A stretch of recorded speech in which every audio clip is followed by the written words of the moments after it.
Karibu mpenzi mtazamaji wa Star TV katika taarifa yetu ya habari.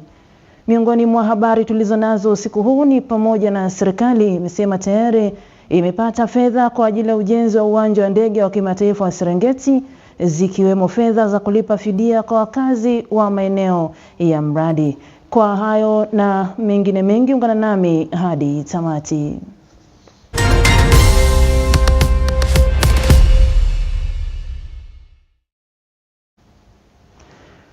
Unaweza kufuatilia matangazo yetu kwa kupakua app yetu kwenye Google Store na App Store kwa kuandika neno Star TV Tanzania, au fuatilia kwenye Facebook, YouTube kwa kuandika neno Habari Star TV. Naitwa Rebecca Mulesi, karibu tuwe sote.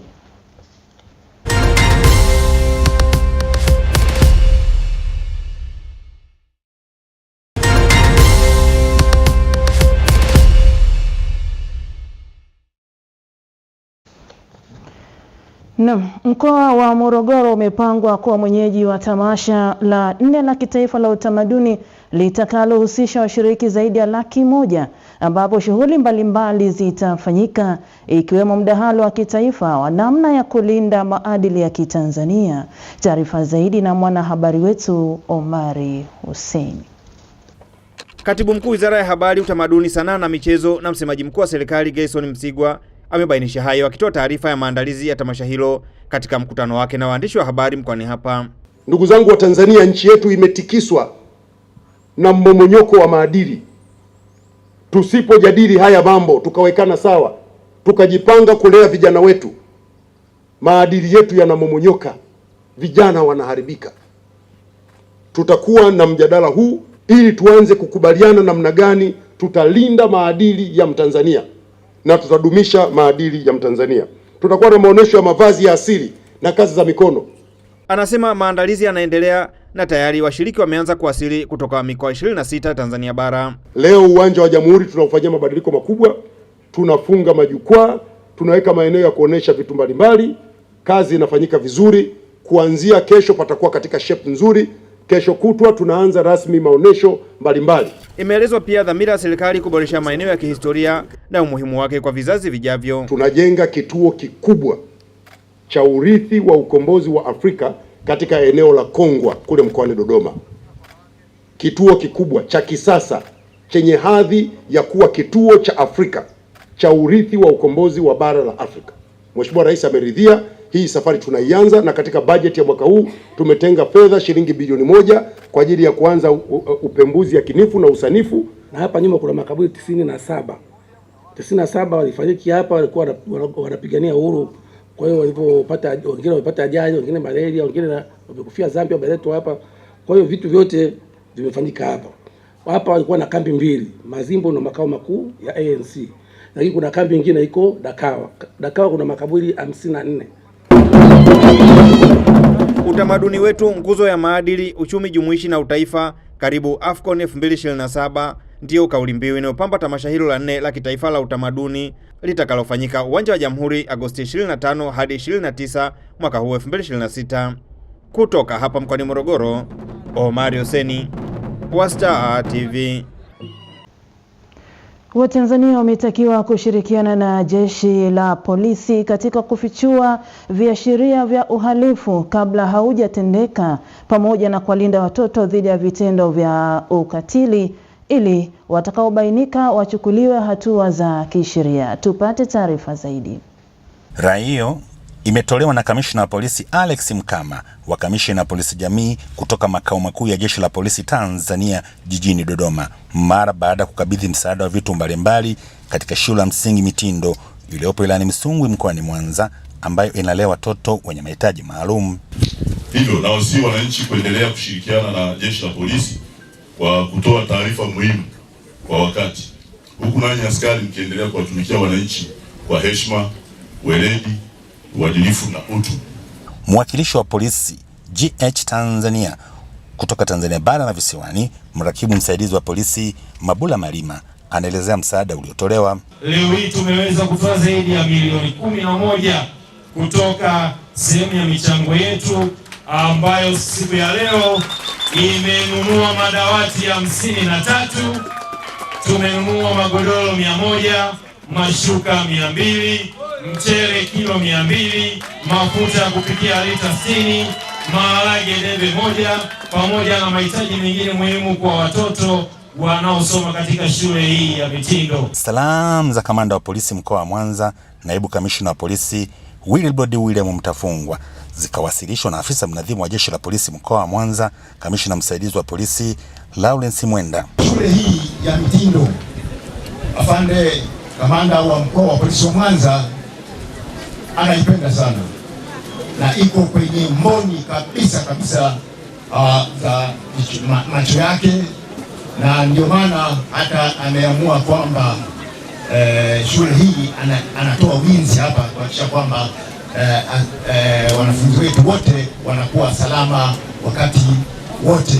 Maelekezo kwa askari polisi Tanzania yakatolewa, huku neno la shukrani likitolewa na uongozi wa shule msingi Mitindo. Dhana ya polisi jamii, namna ambavyo GH Tanzania imefanikiwa kushirikisha jamii katika shughuli mbalimbali ni mfano wa kuigwa kwa depo na vituo vingine.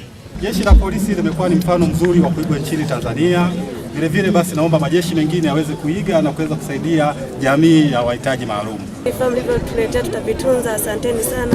Mungu abariki mnapoenda huko, nikawasimulia na wengine tuwatembelea shule nzuri sana. Utoaji wa matendo ya huruma katika shule ya msingi Mitindo wamebeba kauli mbiu isemayo miaka 20 ya polisi jamii, tushirikiane kuimarisha amani na umoja wa kitaifa.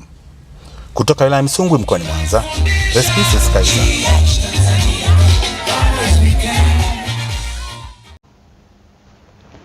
Uongozi wa Chuo Kikuu Huria cha Tanzania umesema matumizi ya teknolojia katika utoaji wa elimu ya masafa imeongeza wigo wa utoaji elimu kwa Watanzania waliopo ndani na nje ya nchi. Taarifa zaidi na Sharifa Suleiman.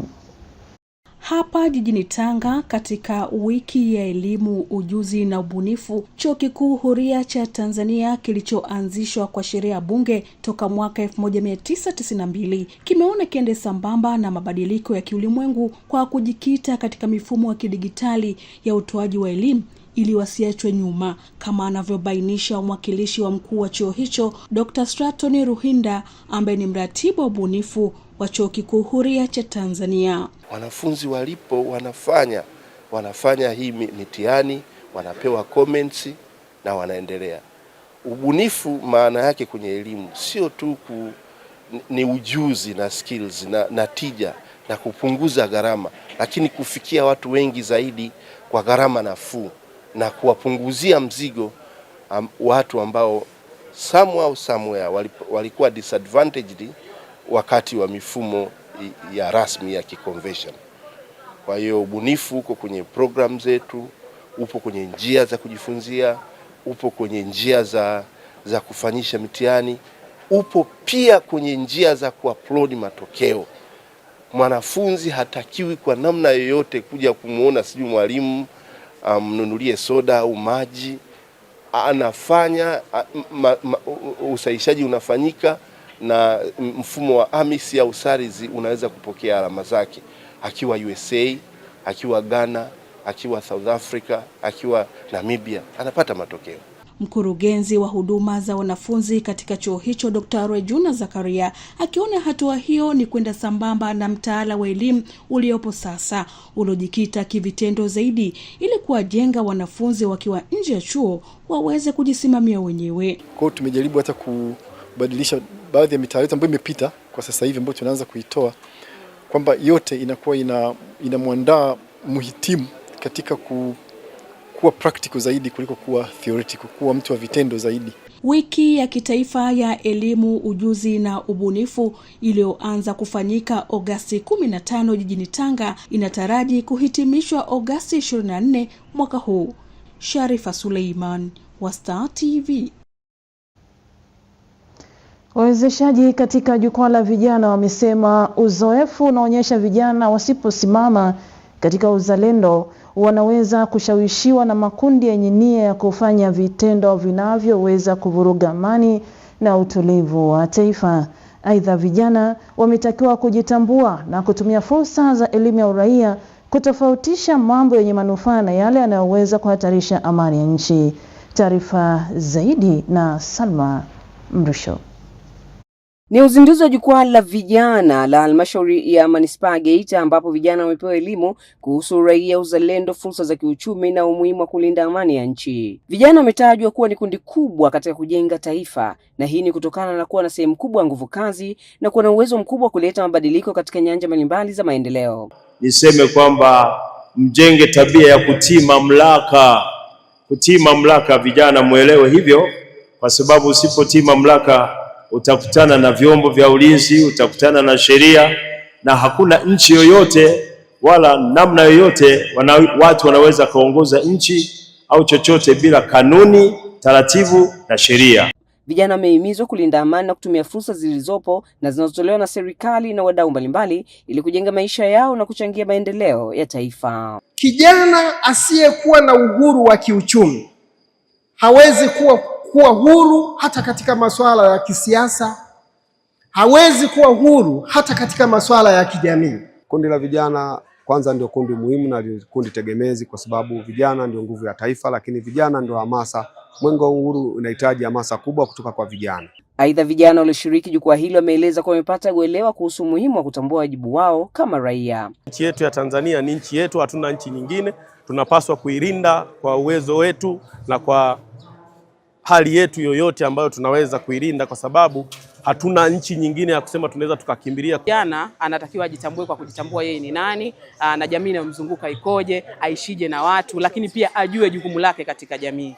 Akizungumza katika jukwaa hili, mkuu wa wilaya Geita Hashim Komba amesema jukwaa hili ni sehemu muhimu ya kuwaunganisha vijana, kuwaelimisha kuhusu haki na wajibu wao, mawazo, maarifa na ujuzi utakaosaidia kutoka hapa kwenda hatua nyingine. Tuchukue mawazo, maarifa na ujuzi ambao utatusaidia kutoka hapa kwenda sehemu nyingine. Na lazima tuweke maazimio kwamba kongamano hili ambalo linafanyika hapa halmashauri ya manispaa ya Geita, kesho na kesho kutwa, kipindi kijacho, kama tutajipima baada ya mwaka mmoja, walau tuwe tuna kikundi kimoja au vikundi viwili vya vijana au vitatu ambavyo vitakuwa vimeanza safari ya kiuchumi kutoka kwenye kongamano letu la leo. Ndio lengo kubwa la mikusanyiko kama hii ambayo tunaifanya kwenye maeneo yetu haya. Salma Mrisho, Star TV, Geita. Wataalamu wa majengo wametakiwa kuonesha uzalendo katika utendaji kazi sanjari na weledi ili kuleta matokeo chanya ya kusimamia miradi mbalimbali ya majengo itakayoendana na thamani ya fedha katika uwekezaji wa sekta ya ujenzi. Sofia Malaki ana taarifa zaidi. Hayo yamesemwa na makamu mwenyekiti bodi ya usajili wa wabunifu majengo na wakadiriaji majenzi AQRB katika sherehe ya tatu ya uthibitisho wa kitaalamu kwa wahitimu jijini Dar es Salaam, na kuwakumbusha kufuata maadili ya kazi zao katika kusimamia majengo na kutoa ushauri wenye tija kwa jamii ili kuepuka madhara katika ujenzi. Architect anatakiwa ajenge jengo ambalo litaendana na mazingira, kama kuna sheria za mazingira, kama kuna sheria za mpango miji, anatakiwa ahakikishe amezifuata. Endapo atafanya, asipofuata hizo, jengo langu likaja likabomolewa kwamba jengo lako halijafuata hizo taratibu, then principle ya duty of care itakuja. Mimi naweza nikamshtaki architect kwa kunishauri visivyo, wakati alitakiwa kwamba ajue anapokati anaponishauri alitakiwa katika michoro yake iendane na michoro ya mpango miji. Kwa upande wake, kaimu msajili wa bodi hiyo Daniel Matondo amesema kwa sasa wataalamu hao wanakabidhiwa vyeti vya utambuzi katika sekta ya ujenzi na kutakiwa kufanya kazi kwa miongozo na taratibu ili kuendeleza sekta ya ujenzi kwa ubunifu na teknolojia. Transformation katika digital, na hii digital inakwenda kuwa na majengo ambayo pia yanatakiwa kuwa na transformation ya kuifanya Tanzania kuwa mahala ambapo ni pazuri. Nchi yetu ni nzuri, ina hali ya hewa nzuri, kwa hiyo tunahitaji pia kuwa na majengo mazuri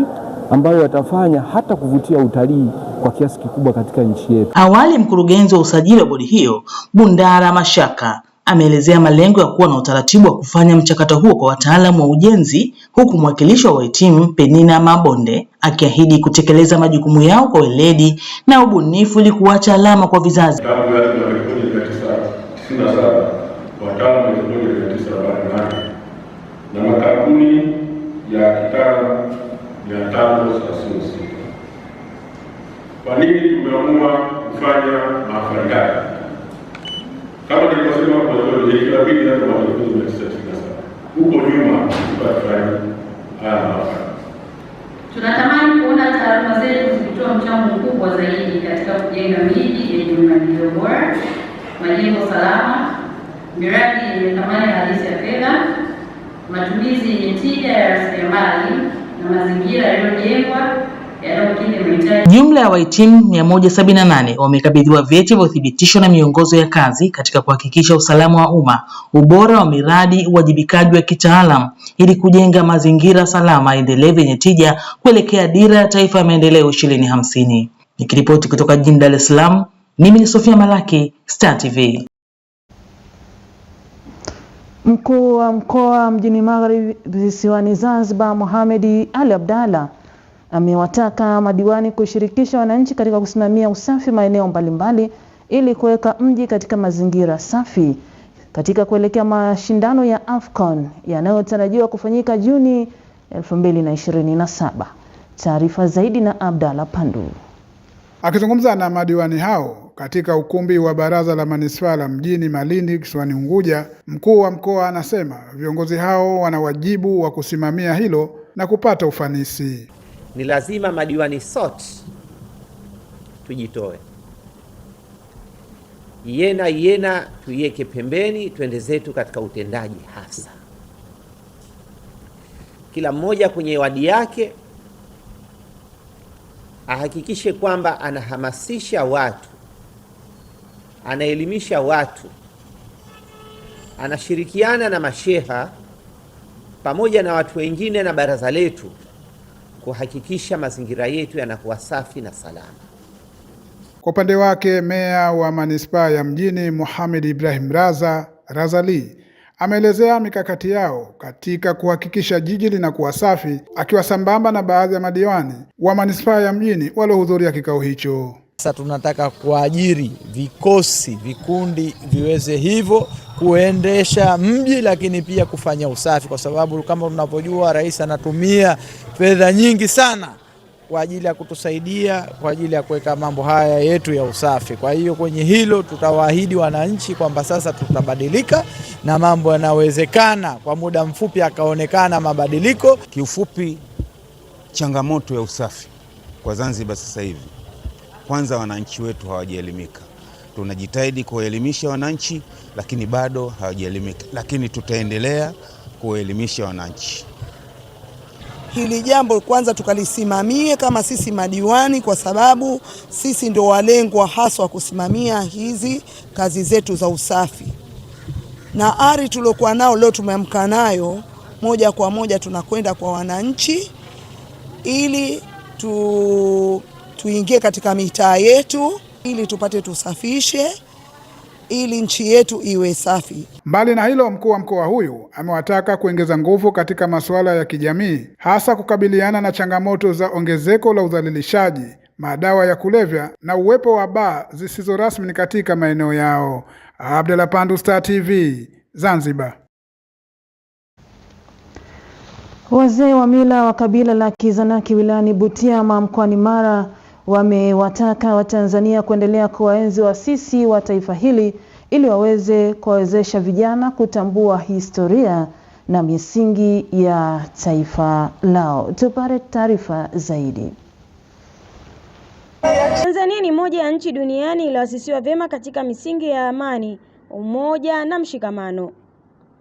Kwa kuyazingatia hayo, wazee wa kabila la Kizanaki wameendeleza mila na tamaduni zao kuyaenzi yaliyoasisiwa na baba wa taifa Mwalimu Julius Kambarage Nyerere, Abedi Amani Karume na viongozi wao wengine walioacha alama nzuri katika maeneo yao. Na Zanaki nzima ilikuwa hakuna shule za sekondari, lakini ameziweka zimekuwa kama uyoga. Shule zimekuwa nyingi sana, tunashukuru kwa hiyo. Mkoa wa Mara na hasa Butiama tuna zaidi ya makabila 24. Nimrod Mkono aliweza kutunganisha wakati ule, ikiwa Msoma vijijini pamoja na Butiama, kuanzia Busekera mpaka Wegero. Mheshimiwa Nimrod Mkono hayati aliweza kutunganisha Watanzania wote. Tutamkumbuka na kumuenzi. Lakini mzee Nimrod Mkono hakuishia kwenye mashule peke yake. Alitumia rasilimali ya kwake binafsi kwa maana ya fedha zake aliona wananchi wake wana tabu kubwa ya maji, alichimba visima. Hatua hiyo inatajwa itakwenda kuimarisha kizazi kilichopo na kijacho kutambua misingi ya utaifa wao na kujielekeza zaidi katika kuimarisha ili kuliwezesha taifa kupiga hatua kubwa za kimaendeleo. Kwenye ardhi ya Butiama kuna miamba imelala. Baba wa taifa Mwalimu Julius Kambarage Nyerere, Nimrod Mkono aliyekuwa mbunge wa jimbo hili mpaka alipofariki. Hao watu hawatasaulika leo na kesho katika safari ya maisha yetu. Huyu ni mwana mapinduzi, ni mwana maendeleo, ni mtu ambaye alikuwa ni wa muhimu sana. Amezingatia sana kwenye kujenga jamii iliyoelimika. Na hiyo ilikuwa ni falsafa ya Mwalimu Julius Kambarage Nyerere. Wakili Nimrod Elirehema Mkono katika uhai wake alikuwa kiongozi mwenye maono makubwa katika taifa hili na jimbo la Butiama kwa kuwekeza katika sekta ya afya, elimu na maji na miundombinu ili kuiwezesha jamii inayomzunguka kupiga hatua kubwa za kimaendeleo.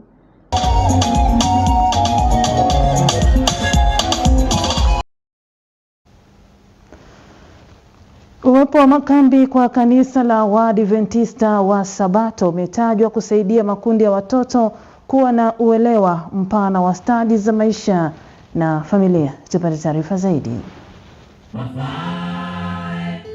Makambi 2026 katika shule ya msingi Eden Valley yakihitimishwa kwa kushirikisha waumini wa kanisa hilo kutoka mitaa tofauti, wazazi na wanafunzi wa shule hiyo wakitumia siku takriban 7 kuelimishana wajibu wao kwa kanisa, familia, watoto na kupata chakula cha kiroho kilichoongozwa na mchungaji Profesa Theonisti Mwanangwa.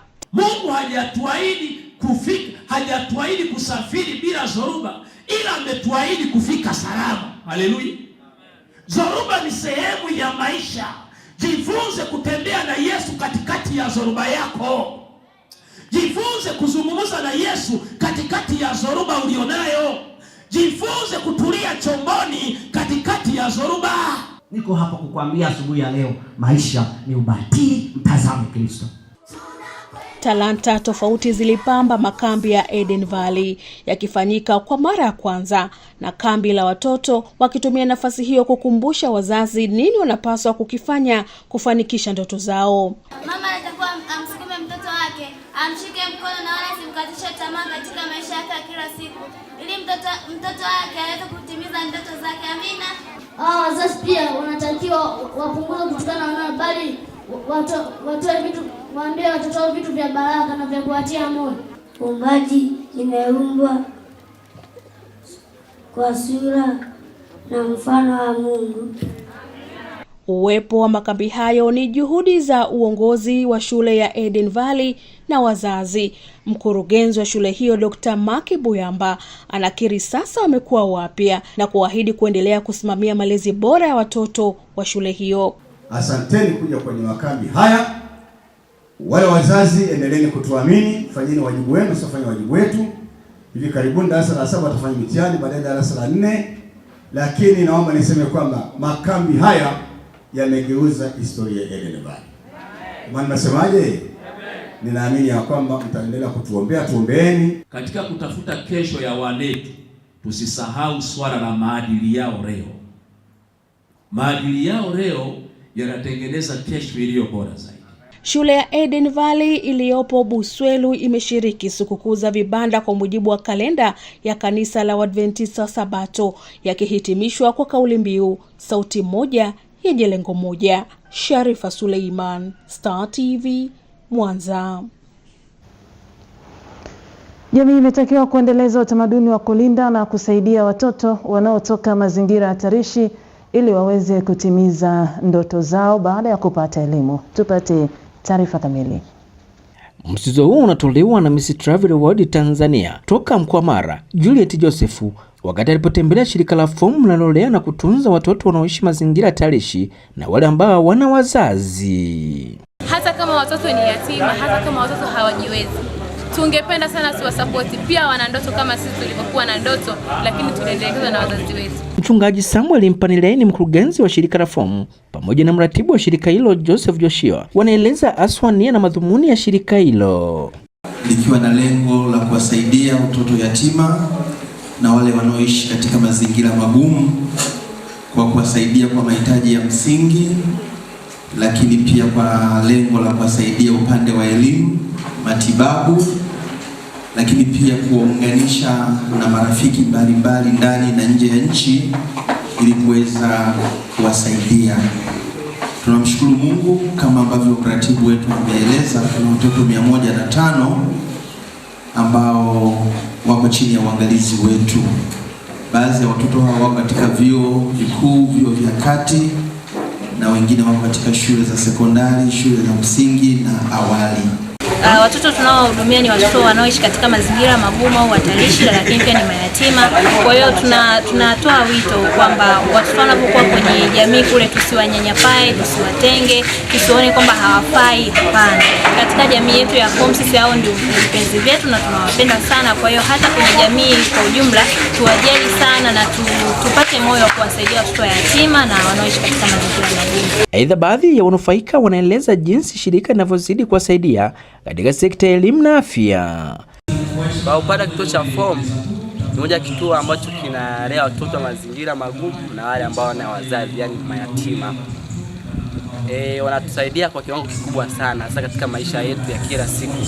Katika swala ya elimu tunapata elimu ambapo mtu anasomeshwa tangu shule za awali, msingi, sekondari, ngazi ya advance mpaka vyuo vikuu hata vyuo vya kati. Kufikia maishani baadaye kutengeneza future kwa katika level za juu kidogo. Nikiripoti kutoka manispaa ya Msoma mkoani Mara, Frankius Grafas, Star TV. Na mtazamaji, tunakwenda katika mapumziko mafupi. Tutakaporejea ni wasaa wa jicho letu mkoani.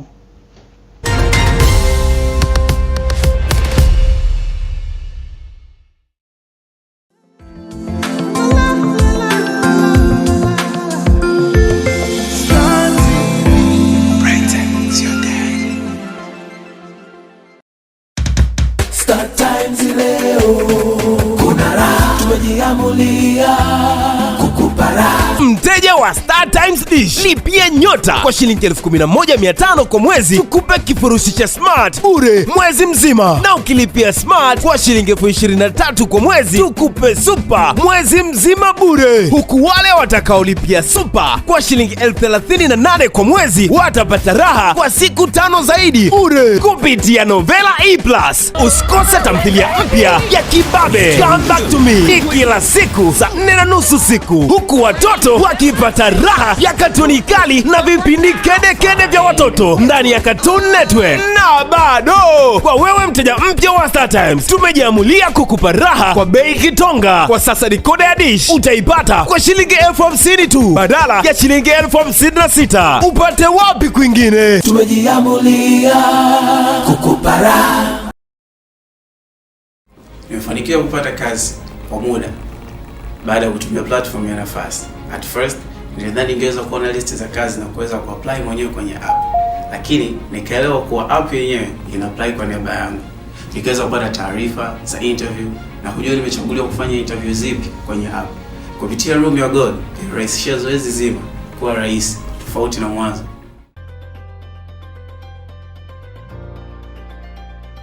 The future is intelligent.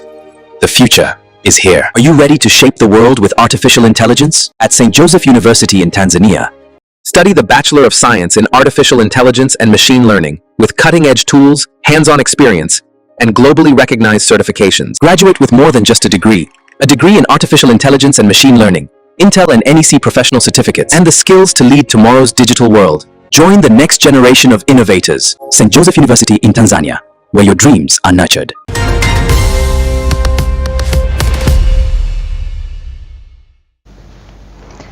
Tumerejea mtazamaji, na sasa ni wasaa wa jicho letu mkoani, na sasa tunaelekea mkoani Mara ambapo serikali imesema tayari imepata fedha kwa ajili ya ujenzi wa uwanja wa ndege wa kimataifa wa Serengeti, zikiwemo fedha za kulipa fidia wakazi wa maeneo ambayo mradi huo utatekelezwa. Tupate taarifa zaidi.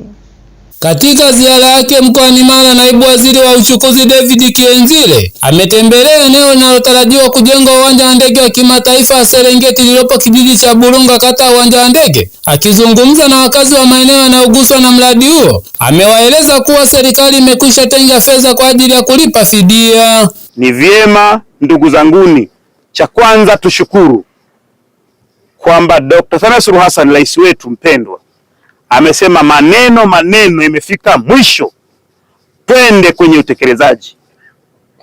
Kwa mara ya kwanza, na wapeni taarifa, bajeti hii iliyoanza Julai tarehe 1 mwezi wa 7 2026 ndiyo imetenga fedha rasmi kwa ajili ya kwanza kulipa fidia na kwanza kujenga, na hivi ninavyoongea tayari imeshatangazwa tenda, mkandarasi anatafutwa aanze ujenzi hapa.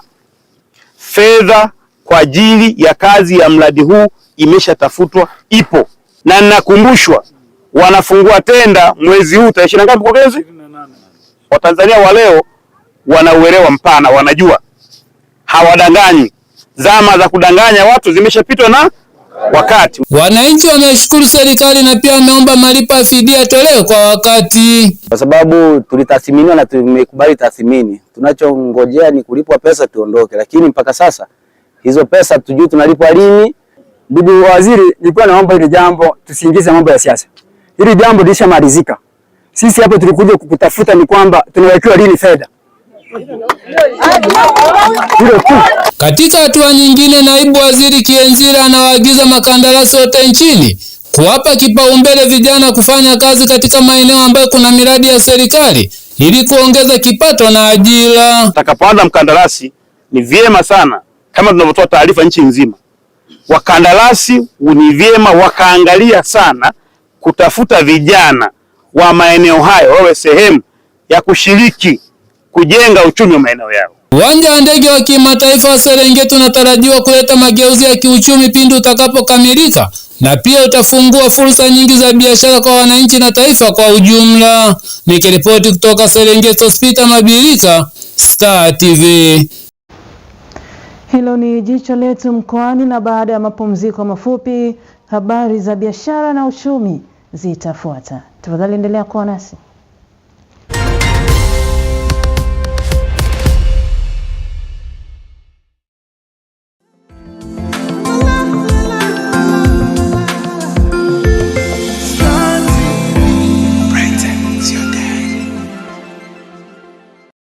PBZ Bank sasa wamekuletea huduma ya PBZ Lipa Hapa. Fanya malipo ya bidhaa na huduma mbalimbali kupitia simu yako bila kuwa na pesa mkononi kwa kutumia PBZ Mobile App, mitandao ya simu na mabenki mengine. Scan QR code ama andika nambari ya biashara kwa kutumia simu yako. Weka kiasi, thibitisha muamala, kisha ingiza nambari ya siri. Malipo yako yatakamilika. Na kwa sasa tumesogeza huduma zetu mpaka mkoani Arusha na Tanga. Mikoa mingine tuliowafikia ni pamoja na Dodoma, Mwanza, Mbeya, Morogoro na Mtwara.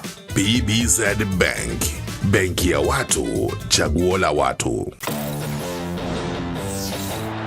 From the grandest stage, the badges change, but the passion remains.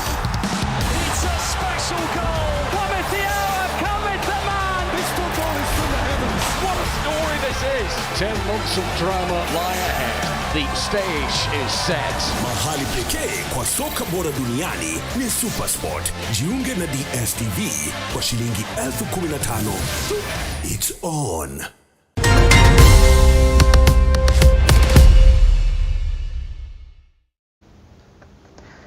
Na sasa ni wasaa habari za biashara na uchumi. Kanisa la Jeshi la Wokovu Division ya Serengeti limegawa mbuzi 150 walioboreshwa kwa vikundi 8 vya wakazi wa maeneo mbalimbali wilayani humo kupitia mradi wa SALP unaolenga kuwezesha wafugaji na wakulima kujikwamua kiuchumi. Hospita Mabilika ana undani wa taarifa hii. Umaskini ni moja ya sababu zinazochangia watu wasimwabudu Mungu katika roho na kweli. Kanisa la Jeshi la Wokovu Division ya Serengeti kupitia mradi wa SALP wanaona ipo haja ya kuiwezesha jamii kiuchumi, na hapa wanatoa mbuzi walioboreshwa kwa ajili ya ufugaji kama anavyoeleza askofu wa division ya Serengeti Meja James Gitangita.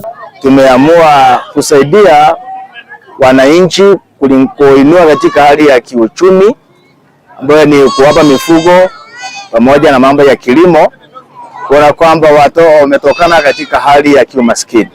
Kanisa limeona kabisa ni jambo zuri kuwasapoti watu na kuwasaidia hawa wafugaji ili kujikwamua katika maisha magumu na pia kujiweka katika hali ya msingi mzuri katika maisha yao pia ya kiuchumi na maisha ya kiroho pia. Maana mtu akiwa maskini ni ngumu sana hata kusikiliza habari za Mungu. Mratibu wa mradi wa SALP Flora Maimbo anabainisha unavyosaidia jamii, huku Laurenti Kanyonyi kutoka ofisi ya kilimo wilaya Serengeti analishukuru kanisa kugusa maisha ya wananchi. Sasa tuko awamu ya pili.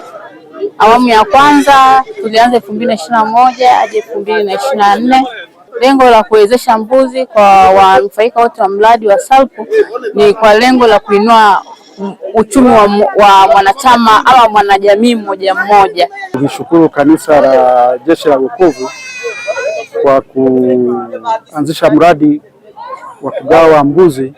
Sisi kama idara ya kilimo tunashukuru sana, maana hawa ni wadau muhimu katika kuendeleza sekta mifugo lakini na kilimo endelevu. Naam, wanufaika wa mradi wanaeleza hali ilivyokuwa kabla na sasa kanisa lilivyosaidia kubadili maisha. Napenda sana kushukuru kanisa la Wokovu kwa sababu wametuletea mradi wafugaji. Kwa hiyo kwa upande mwingine imebadilisha sana maisha yetu. Tunavyoendelea kwa sasa tunaona kama tunaanza kujikwamua kiumaskini. Tunashukuru pia viongozi wa kanisa la Jeshi la Wokovu. Tumejifunza mambo mengi katika masuala ya ufugaji, tumejifunza katika masuala ya uchumi. Hatua hii inatajwa kama sera kabambe ya kanisa la Jeshi la Wokovu, licha ya kutoa huduma za kiroho pia kusaidia kubadili maisha ya waumini na jamii kiuchumi. Kutoka Serengeti, Hospita Mabirika, Star TV.